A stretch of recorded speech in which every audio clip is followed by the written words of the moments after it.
അസ്സലാമു അലൈക്കും. എല്ലാവർക്കും നമസ്കാരം. ഞാനിന്ന് കുട്ടികൾക്ക് ഭയങ്കര ഇഷ്ടമുള്ള ഒരു നൂഡിൽസിൻ്റെ റെസിപ്പിയാണ് കൊണ്ടുവന്നിട്ടുള്ളത്. കുട്ടികൾക്ക് മാത്രമല്ല, എന്നെപ്പോലെ ഇത് ഇഷ്ടമുള്ള ഒത്തിരി വലിയവരും ഉണ്ടാവും. ഇത് ശരിക്കും പറഞ്ഞാൽ നമ്മൾ വീട്ടിൽ നിന്ന് തന്നെയാണ് ഇതിൻ്റെ നൂഡിൽസും മസാലയും ഒക്കെ ഉണ്ടാക്കുന്നത്. ഞാനിത് ആട്ട വെച്ചിട്ടാണ് ചെയ്തിട്ടുള്ളത്. ഇത് ശരിക്കും പറഞ്ഞാൽ ഒട്ടും ഹെൽത്തി അല്ല പുറത്തുനിന്ന് വാങ്ങിക്കുന്നത്. എന്നാൽ പോലും മിക്കവരും കുട്ടികളുടെ വാശി കാരണം വീട്ടിൽ വാങ്ങിച്ചു കൊണ്ടുവന്ന് ഉണ്ടാക്കി കൊടുക്കാറുണ്ട്. അപ്പോൾ ഇനി ആരും അങ്ങനെ ചെയ്യരുത്. എല്ലാവരും ഇത് വീട്ടിൽ തന്നെ ട്രൈ ചെയ്യുക. സാധാരണ ബ്രേക്ക്ഫാസ്റ്റ് ഉണ്ടാക്കുന്ന അത്രയും പോലും ടൈം വേണ്ട ഇത് ഉണ്ടാക്കാൻ വേണ്ടിയിട്ട്. അത്ര എളുപ്പമാണ്. അപ്പോൾ നമുക്ക് വീഡിയോയിലോട്ട് പോവാം. ഇതിന് വേണ്ടിയിട്ട് ആദ്യം നമുക്ക് നൂഡിൽസ് ഉണ്ടാക്കാം. ഞാൻ അതിന് വേണ്ടിയിട്ട് ഒരു ബൗളിനകത്ത് 1 കപ്പ് ആട്ടപ്പൊടി എടുത്തിട്ടുണ്ട്. കറക്റ്റ് കപ്പ് അളവൊന്നും വേണ്ട, നിങ്ങളുടെ കയ്യിലുള്ള ഏതെങ്കിലും ഒരു കപ്പ് എടുത്താൽ മതി. ഇനി നമുക്ക് ഇതിനകത്തോട്ട് 1-2 ടീസ്പൂൺ എണ്ണ ചേർത്ത് കൊടുക്കുക. വെളിച്ചെണ്ണ അല്ലാത്ത വേറെ ഏത് എണ്ണ വേണമെങ്കിലും ഉപയോഗിക്കാം. ഞാനിവിടെ സൺഫ്ലവറാണ് എടുത്തിട്ടുള്ളത്. ഇനി ഇതിനകത്തോട്ട് ആവശ്യത്തിന് ഉപ്പൂടെ ചേർത്ത് കൊടുക്കുക. അതിന് ശേഷം നമ്മൾ ചപ്പാത്തിക്കൊക്കെ ഒഴിക്കുന്ന പോലെ സാധാരണ വെള്ളം ചേർത്തിട്ട് ഇതൊന്ന് കുഴച്ചെടുക്കുക. ചപ്പാത്തിക്കൊക്കെ കുഴക്കുന്ന പോലെ ഒത്തിരി നേരം ഒന്നും കുഴക്കേണ്ട, ജസ്റ്റ് ഇതൊന്ന് മിക്സ് ചെയ്തെടുത്താൽ മതി. എല്ലാം കൂടെ ഒന്ന് ഉരുട്ടിയിട്ട് ചപ്പാത്തിയേക്കാൾ ഇച്ചിരി ലൂസാവുന്നതാണ് നല്ലത്. കാരണം നമുക്ക് അപ്പോൾ ഇടിയപ്പത്തിൻ്റെ അച്ചിലിട്ട് ഇതാക്കുമ്പോൾ നമുക്ക് എളുപ്പത്തിന് ചെയ്തെടുക്കാൻ പറ്റും. ഞാനിപ്പോൾ ഇടിയപ്പത്തിനേക്കാൾ ഇച്ചിരി വലുപ്പമുള്ള ഹോളുള്ള അച്ചാണ് എടുത്തിട്ടുള്ളത്. ഇടിയപ്പത്തിൻ്റെ അച്ചായാലും കുഴപ്പമില്ല, പക്ഷേ അതിൽ ചെയ്യുമ്പോൾ ചിലപ്പോൾ കുഴഞ്ഞു പോകാൻ ചാൻസ് ഉണ്ട്.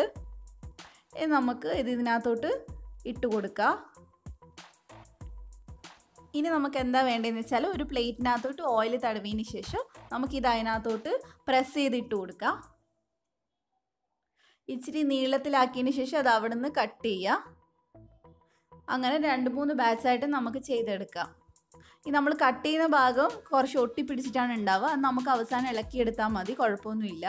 പിന്നെ നമ്മൾ ഈ മാവ് അകത്ത് നിറയ്ക്കുന്നതിന് മുമ്പ് നമ്മൾ ഇടിയപ്പത്തിൻ്റെ അച്ചിനകത്ത് ഒരു ഇച്ചിരി ഓയിൽ തടവുകയാണെങ്കിൽ നമുക്ക് പെട്ടെന്ന് തന്നെ പ്രസ് ചെയ്തെടുക്കാൻ പറ്റും. നമ്മൾ സാധാരണ ഇടിയപ്പത്തിനൊക്കെ അങ്ങനെയല്ലേ ചെയ്യണേ. ഇനി നമുക്കിതൊന്ന് വേവിച്ചെടുക്കാം. അതിന് വേണ്ടിയിട്ട് ഞാനിവിടെ ഒരു സോസ് പാനിനകത്ത് ഇച്ചിരി വെള്ളം വെച്ചിട്ടുണ്ട്. അതിലേക്ക് നമുക്ക് 1-2 ടീസ്പൂൺ ഓയിൽ ചേർത്ത് കൊടുക്കുക. അപ്പം നമ്മുടെ ഈ നൂഡിൽസ് ഒന്നും ഒട്ടിപ്പിടിക്കില്ല. അതുപോലെ തന്നെ ഒരു 1/4 ടീസ്പൂൺ ഉപ്പ് കൂടെ ചേർത്ത് കൊടുക്കുക. നന്നായിട്ട് മിക്സ് ചെയ്ത് കൊടുക്കുക. ഇനി ഇത് തിളക്കുമ്പോൾ വേണം നമ്മുടെ ആട്ട നൂഡിൽസ് ഇതിനകത്തോട്ട് ചേർത്ത് കൊടുക്കാനായിട്ട്, ഇല്ലെങ്കിൽ എല്ലാം കൂടെ കുഴഞ്ഞു പോവും. നന്നായിട്ട് ഇപ്പോൾ തിളച്ച് തുടങ്ങിയിട്ടുണ്ട്. ഇനി നമുക്ക് ഇതെല്ലാം കൂടെ ഇതിനകത്തോട്ട് ഇട്ട് കൊടുക്കാം. 1 മിനിറ്റ് നമ്മളിത് അനക്കൊന്നും വേണ്ട, അത് അതിനകത്ത് കിടക്കട്ടെ.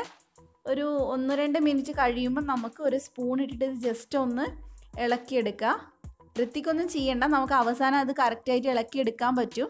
ജസ്റ്റ് ഒന്ന് ചെയ്താൽ മതി.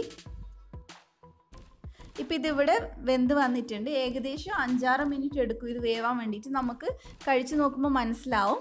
ഇനി ഇതിൽ നിന്ന് എടുത്തിട്ട് നമ്മൾ നേരെ കുറച്ച് സാധാരണ വെള്ളത്തിനകത്തോട്ട് ഇട്ട് കൊടുക്കുകയാണ്.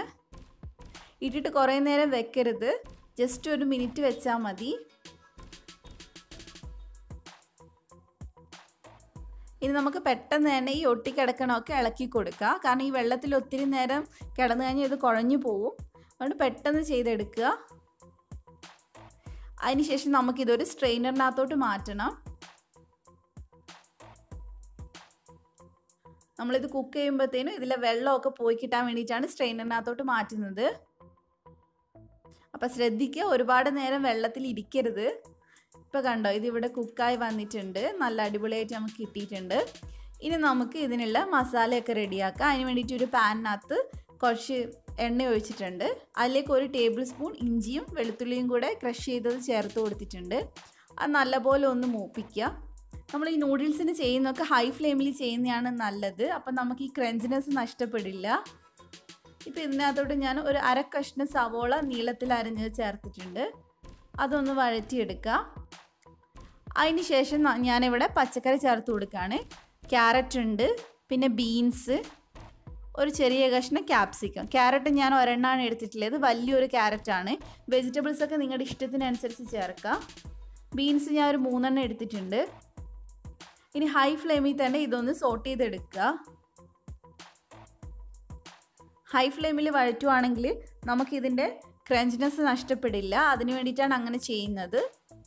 ഒരു 2 മിനിറ്റ് കഴിയുമ്പോൾ ക്യാപ്സിക്കം കൂടി ഇട്ടിട്ട് ഒന്ന് വഴറ്റിയെടുക്കുക.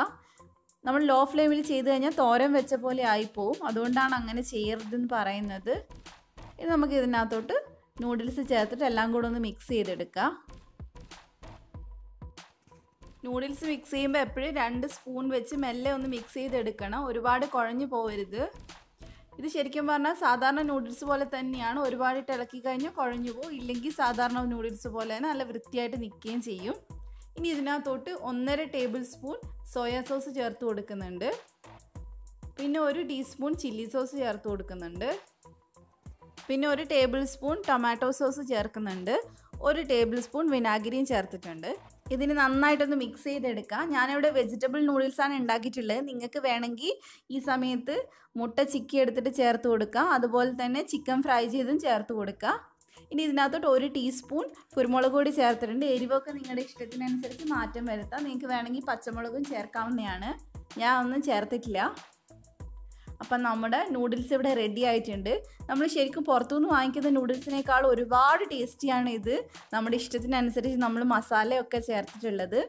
പിന്നെ ഇത് ശരിക്കും പറഞ്ഞാൽ എപ്പോഴും ഉണ്ടാക്കി കൊടുക്കുകയാണെങ്കിൽ സോസ് ചേർക്കാതെ ചിക്കൻ മസാലയും ഗരം മസാലയൊക്കെ ചേർത്തിട്ട് ഉണ്ടാക്കി കൊടുക്കാൻ നോക്കുക. പിന്നെ ടൊമാറ്റോ സോസ് ഹോം മെയ്ഡാണ്. അപ്പോൾ അത് ചേർക്കുന്നതുകൊണ്ട് കുഴപ്പമില്ല. നിങ്ങൾക്ക് അതിൻ്റെ റെസിപ്പി വേണമെങ്കിൽ ഞാൻ ഡിസ്ക്രിപ്ഷൻ ബോക്സിൽ ഇടുന്നുണ്ട്. അപ്പോൾ കുട്ടികളുള്ളവരെല്ലാവരും ഇത് ട്രൈ ചെയ്ത് നോക്കണം. എന്തായാലും കുട്ടികൾക്ക് ഇഷ്ടമാവും. കുട്ടികൾക്ക് മാത്രമേ വലിയവർക്കും എന്തായാലും ഇഷ്ടമാകും. കാരണം ഇവിടെ ഞാൻ എനിക്ക് വേണ്ടിയിട്ടാണ് നൂഡിൽസ് മിക്കപ്പോഴും ഉണ്ടാക്കുന്നത്. മോൻ എന്തായാലും അത് കഴിക്കാറായിട്ടില്ല. എനിക്ക് ഒരുപാട് ഇഷ്ടമാണ് ഇത് കഴിക്കാൻ വേണ്ടിയിട്ട്. അപ്പോൾ നിങ്ങൾക്കും എന്തായാലും ഇഷ്ടമാവുമെന്ന് എനിക്ക് ഉറപ്പുണ്ട്. അപ്പോൾ എല്ലാവർക്കും എൻ്റെ വീഡിയോ ഇഷ്ടമായി എന്ന് വിചാരിക്കുന്നു. ഇഷ്ടമായിട്ടുണ്ടെങ്കിൽ ലൈക്ക് ചെയ്യാൻ മറക്കരുത്. അതുപോലെ തന്നെ നിങ്ങൾ എല്ലാവർക്കും ഷെയർ ചെയ്ത് കൊടുക്കണം. പിന്നെ ധ്യാൻസ് കണ്ണൂർ കിച്ചൻ നിങ്ങൾ ആദ്യമായിട്ടാണ് കാണുന്നതെങ്കിൽ ഈ വീഡിയോൻ്റെ തൊട്ട് താഴെ സബ്സ്ക്രൈബ് എന്നുള്ളൊരു റെഡ് ബട്ടൺ കാണും. അതൊന്ന് ക്ലിക്ക് ചെയ്യുകയാണെങ്കിൽ അതിൻ്റെ തൊട്ടടുത്ത് തന്നെ ഒരു ബെല്ലിൻ്റെ പടം വരും. അതുകൂടെ ഒന്ന് ക്ലിക്ക് ചെയ്യുക. അപ്പം നിങ്ങൾക്ക് ഞാനിനി വീഡിയോസ് ഇടുമ്പോൾ നോട്ടിഫിക്കേഷൻ വരുന്നതായിരിക്കും. അപ്പോൾ ഇനിയും നല്ല നല്ല ഹെൽത്തി റെസിപ്പീസായിട്ട് ഞാൻ വരുന്നതായിരിക്കും ഇൻഷാ അല്ലാ. Thank you for watching.